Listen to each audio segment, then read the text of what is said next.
Welcome to the tutorial for the 7 Days to Die launcher made by the one and only Sphere. So you're going to go to my website to get the launcher installed. Reminder, you need this launcher to get my server to work. You cannot log into this launcher, into the server without this launcher. So don't even try to do it and then send me messages about how you can't get it working. You need this launcher every single time you sign into the server because it's how you get icons, it's how you get updates I put out, and it's how you get the UI working. So this launcher is very important, and there's a ton of other great mods in this launcher too, so it's worth it to have it installed. So you're going to go to my website, and on the right hand side you'll see Sphere 2 7 Days to Die launcher. You're going to click that. It's going to take you to the official forums for 7 Days to Die and Sphere's post on the launcher. This is a little tutorial here if you want to see it that way, but you're going to go to 7d2dmodlauncher.exe and you're going to click it.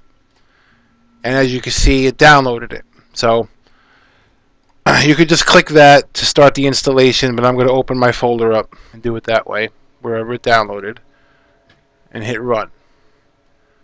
So there it is. That was quick, easy, and painless. As you can see here, this is all the mods you can install. Version is 1.0.3.1. That should be the one that you get. Your destination is always going to be C7D2D. If you want, you could always change it and put it somewhere else, as you can see here. Whatever drive you want to put it on, just make sure you make a new folder and you name it something you're going to know what it's called. But for me, for ease of access and the best way I can help you with any problems you may have, it's best to just leave it at default, C7 Days to Die. So we're going to leave it at default for now. We're going to go here on the left-hand side, and we are seeing all of these different mods. For me, you're always going to go look under Dawn of the New Apocalypse. So we're going to click the plus sign next to it. And these are the two servers right now that are there. One is our War of the Walkers server. The other one is a little test server that we have to test mods out or whatever. That's not even working at the moment, so don't worry about that one. You're going to want to click on that, Dawn of the New Apocalypse one. As you can see, it's already going to copy from your vanilla version of 7 Days to Die in your Steam folder. If you have altered your 7 Days to Die in any way inside that Steam folder, then what you're going to have to do is you're going to have to find a vanilla version from somewhere else. Or you can download it from Steam. Sphere can help you doing that. If you click that option, it'll download it for you. But this is going to make a copy for you so that anything from my server or any of these other mods will not touch your vanilla folder. It will install a new version of 7 Days to that previous folder on your C drive. So we'll always be working from a copy of the game. So we're going to click Install Mod, and it's going to start installing, which might take a few minutes. So let's pause this until it's done. Okay, as you can see, it is finished, and that usually takes between 1 and 5 minutes to do, so just be patient with it. You'll know it's done when you see the green check mark here. That means it's installed. Also, before we even log in, you have some other options. You can enable or disable EAC, and you can disable UNet if you're having some lag problems or you keep getting kicked off the server. That's something that you can try to help with that problem. So now, every time you play on my server, you're going to want to start the launcher and then hit play mod. Okay, that's what's going to take you to our server with all the icons and the UIs, and if I have any updates that I have done, those updates will automatically be downloaded. I'm not going to click play mod right now because it'll take me into the game, but that's what you would do, and it would update your stuff. And now you can see also that this right here is where your new files are located. So as you can see in your C drive, it's never going to touch your vanilla folder. There's your 7 Days to Die folder here. There's the Dawn of the Apocalypse. There's my server, and there's all the files for you in there. So you never ever have to worry about touching your vanilla.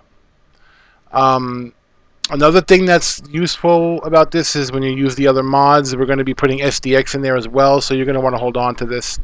Now, if you want to add this to Steam, so that you can have a shortcut in your Steam and start it up with Steam, and that way you'll have your overlay and you'll have your snapshots and everything else you want to do, it's very easy to do. You're not going to install it with the shortcut for the launcher. You're going to install it from what you downloaded, the EXE. So you need to remember where you put that download. So I'll show you how I do it here. You go into your, first let me remove it because it's already in here.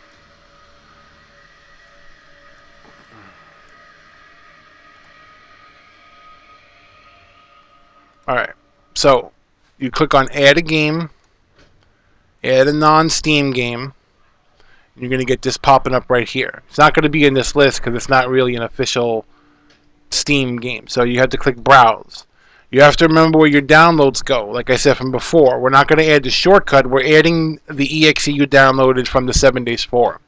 So for me, it's in my downloads folder. I'm just going to go there, and I'm going to take 7D mod launcher. That's the exe, and I'm going to put it in here.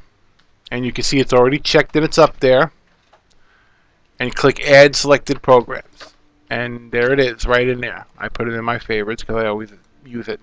So what that means is now you would click play here. It checks for an update. It starts up. You're good to go.